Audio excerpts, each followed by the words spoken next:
క్రీస్తుతో ప్రతిదినం కార్యక్రమాన్ని వీక్షిస్తున్న ప్రతి ఒక్కరికి ప్రభుని యేసుక్రీస్తు నామములో వందనములు. ఉదయకాల సమయమున దేవుడు వాక్యం ద్వారా మాట్లాడుచున్న మాటలు ఏమిటనగా, యోహాను రాసిన సువార్త 15వ అధ్యాయము 16వ వచనం చూసినట్లయితే, మీరు నన్ను ఏర్పరచుకొనలేదు, మీరు నా పెరట తండ్రిని ఏమి అడుగుదురో అది ఆయన మీకు అనుగ్రహించినట్లు మీరు వెళ్ళి ఫలించును.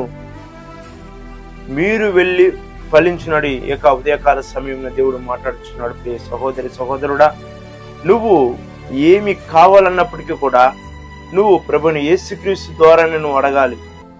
ఎవరును కూడా పరలోక రాజ్యానికి వెళ్ళడు గాని నేనే మార్గమును నేనే జీవమును, నా తప్ప ఎవరు పరలోక రాజ్యానికి వెళ్ళడని యేసుక్రీస్తు ఎలాగైతే రుడిగా చెప్పి ఉన్నాడో, అదే విధంగా ఇక మాటలు ఉంటున్న ప్రియ సహోదరి సహోదరుడా, నువ్వు దేవునికి నువ్వు చేసిన పాపములు గాని, నువ్వు చేసిన అక్రమములు గాని, నువ్వు చేసిన మోసములు గాని, ఏదైనా చూపులు ఎందును, తలంపులు ఎందును, నోటి మాటలు ఎందును ఏదైనా ఉన్నట్లయితే అటువంటి వాటిని దేవునికి నీకు మధ్యన ఒక అడ్డుబండగా ఉండవచ్చేమో. నువ్వు ఎన్నో సంవత్సరాలుగా నువ్వు అడుగుతున్న ఒక ఉద్యోగం గాని, లేకపోతే ఒక గర్భఫలము గాని, లేకపోతే ఒక పని గాని, ఏదైతే నువ్వు అడుగుతున్నావో అది ముందుగా దేవా, ఈ యొక్క ప్రార్థన నేను నీకు మొరపెడుచున్నాను దేవా, ఈ యొక్క అవసరతలు నాకు ఉంటున్నది దేవా, దేవా నేను చేసిన పాపములు నీకును నాకు మధ్యన అడ్డుగా ఉంటుందని చెప్తున్నది వాక్యము.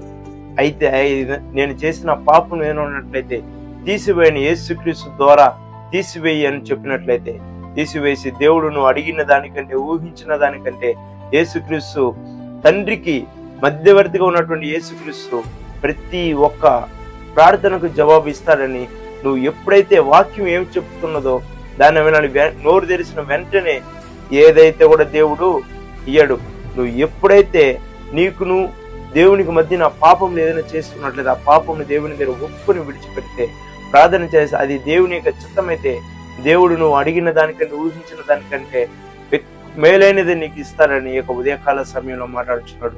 ఆయన ఈ యొక్క ఉదయకాల సమయంలో మాట్లాడిన మాటను బట్టి దేవుని నామానికి మహిమ కలుగును గాక. కళ్ళు మూసుకున్నట్లయితే వచ్చిన ప్రార్థన చేసుకున్న మహామౌలు మిక్కిలిగా ప్రేమించిన పరలోకమున్న మా తండ్రి దేవా, ఈ యొక్క సమయంలోనైనా ఎంతో మందినైనా ప్రార్థన ఎన్నో సంవత్సరాలుగా చేస్తున్నారు కానీ దానికి జవాబు లేదు నాయన. అవును తండ్రి, మీకును దేవా మాకును పాపము బండగా ఏదైనా ఉన్నట్లయితే అట్టి వాటిని యేసు నామంలో ఒప్పుకొని ప్రతి ఒక్కరు విడిచిపెట్టి యొక్క వాక్యానికి, మీ యొక్క ఆజ్ఞలకి, మీ ఇష్టానికి లోబడి జీవించే అట్టి మనస్సును, అట్టి హృదయమును, అట్టి జీవితమును ప్రతి ఒక్కరికి దయచేయండి. మీ కుమారుడు మా రక్షకుడు క్రీస్తు నామములో అడిగి వేడుకుంటున్నాను. ఆమేన్. God bless you. ఆమేన్.